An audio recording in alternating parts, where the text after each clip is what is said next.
Welcome to The Explainer. Let's just jump right in, shall we?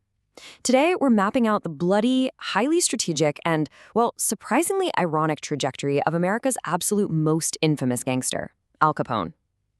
We're going to see exactly how a street kid built a criminal empire that completely paralyzed a major American city, and then how that exact same empire was methodically ripped apart.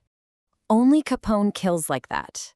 This famous reaction from rival mobster George Bugs Moran back in 1929, it perfectly captures the sheer terror and the ruthless reputation Capone commanded at his absolute peak.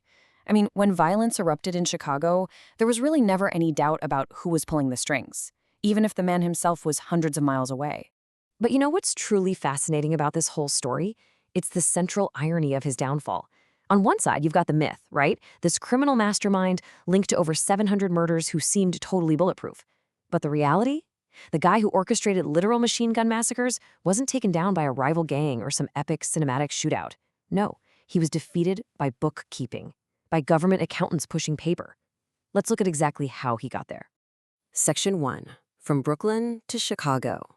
Tracking his early years, Capone was born in Brooklyn in 1899 to Italian immigrants, and he actually left school after just the 6th grade. Out of sheer necessity, he stepped right into a life of crime, joining up with a tough street gang led by Johnny the Fox Torrio. Then, when the 1920 Prohibition Amendment hit, boom! It created this massive gold rush for gangsters. Following his mentor, Torrio, Capone moved out to the booming underworld of Chicago to join Big Jim Colosimo's mob, officially stepping onto the national stage. Section 2. Taking over the outfit. Now, the bootlegger wars triggered a rapid and incredibly brutal succession of bosses. The sequence of violence was just staggering. First, Big Jim Colosimo, who ran over 100 brothels but straight up refused to get into bootlegging, was murdered in 1920, which paved the way for Torrio. Then, in 1924, rival Northside boss Dean O'Banion gets killed right in his own flower shop. The retaliation for that was absolutely fierce. In 1925, Johnny Torrio was ambushed outside his home and shot 5 times. Miraculously, he survived, but he was so shaken up that he just threw in the towel. He handed the reins of the entire operation directly to his second-in-command, a 26-year-old Scarface, Al Capone. So here's the crucial takeaway. Under Capone's watch, this wasn't just some disorganized street gang anymore. The Chicago outfit evolved into a highly structured, violently defended business. It was honestly way ahead of its time, operating almost like a proto-corporation. While the local street crews worked top-down, the highest echelon functioned somewhat like a board of directors. They prioritized pure business interests, profits, over traditional ethnic boundaries. That meant non-Italians could actually rise pretty high up the ranks, as long as they were good for the bottom line. Section 3.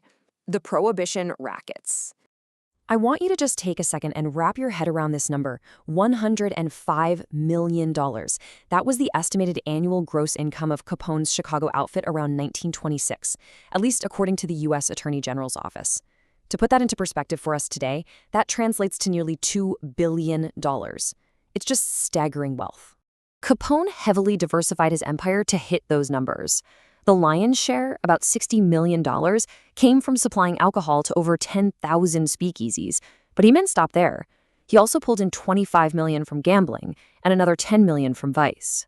Now, to protect an operation of this massive scale, Capone just treated bribery like a standard operating expense.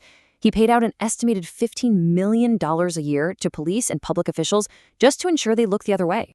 Yet behind all the machine guns and this massive criminal enterprise, there was a really startling contradiction. Despite his utterly ruthless business practices, Capone remained fiercely devoted to his family, especially his mother, whom he reportedly called every single day, and his wife, May. Following Torrio's old advice to, quote-unquote, keep his hands clean and let others do the dirty work, Capone strictly separated his violent day-to-day operations from what was actually a surprisingly quiet, almost mundane family life. Section 4. St. Valentine's Day Massacre.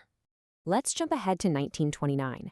On February 14th, inside a freezing Clark Street garage, Capone's associates executed a clinical, military-style hit on Bugs Moran's North Side gang. The attackers actually pulled up in what looked exactly like a police car. 2 of them were even wearing police uniforms. They ordered 7 rival gang members to line up against a brick wall, and then they unleashed 70 rounds from Thompson's submachine guns and a shotgun. It was a complete bloodbath, and it permanently cemented Capone in the public eye as America's public enemy #1. But here is a wild historical footnote for you. The primary target of the massacre, rival boss Bugs Moran, wasn't actually inside the garage. He survived solely because he was running late to the meeting. Why? He was getting a haircut. He saw the fake police car pull up and just decided to walk away, totally unaware that his inner circle was being slaughtered at that exact moment. So, where was the man who ordered the hit? Well, Capone had the ultimate alibi. He claimed he was resting down in his Miami home, recovering from bronchial pneumonia. But the FBI quickly poked holes in that flimsy excuse. They gathered affidavits from witnesses who clearly saw a very healthy, very active Al Capone attending the racetrack and throwing lavish parties in Florida while the massacre was unfolding up in Chicago. Section 5. Downfall by tax evasion. Now, the FBI had very limited jurisdiction over local gang warfare back in the 1920s. So it begged the question, if the federal government couldn't arrest him for murder, how do you catch a guy who literally pays off the entire local police force? The answer was brilliantly simple. You hit him where it hurts. The U.S. Treasury stepped in. They realized, hey, if we can't get him for the blood on his hands, we are going to get him for the illegal money in his pockets. And that's when law enforcement finally started squeezing him. In May 1929, he was arrested in Philadelphia for carrying concealed weapons, a super rare misstep that landed him a year in prison. Then, by June 1931, the Treasury had methodically compiled enough evidence to indict him on 22 counts of federal income tax evasion. By October, a jury found him guilty. And just like that, by 1934, the man who practically owned Chicago was sitting in a cell on Alcatraz. Judge Wilkerson handed down an absolutely crushing sentence: 11 years in federal prison, a $50,000 fine, massive back taxes totaling over $200,000, plus another $30,000 in court costs. Capone had gone in confidently expecting to strike a plea deal for a light sentence, but the judge completely rejected it. This verdict effectively and permanently shattered Capone's autocratic grip on the Chicago outfit. The violent reign was officially over. But honestly, the end of Capone's life is perhaps the most shocking contrast to his fearsome legacy. He was released from prison in 1939, but he was not the same man. Because of years of untreated syphilis, an illness he actually hid to conceal his adultery from his wife, his mind had severely deteriorated. The former terrifying kingpin spent his final years down in Florida as an invalid. His mental capacity was reduced to that of a 12-year-old. He'd sit around having imaginary conversations with long-dead colleagues before finally suffering a fatal stroke in 1947. Which leaves us with one final, pretty provocative question to think about. Has the cinematic myth of Scarface, the untouchable, machine gun-wielding mobster, permanently blinded us to the pathetic reality of the man who died babbling in his pajamas in Florida?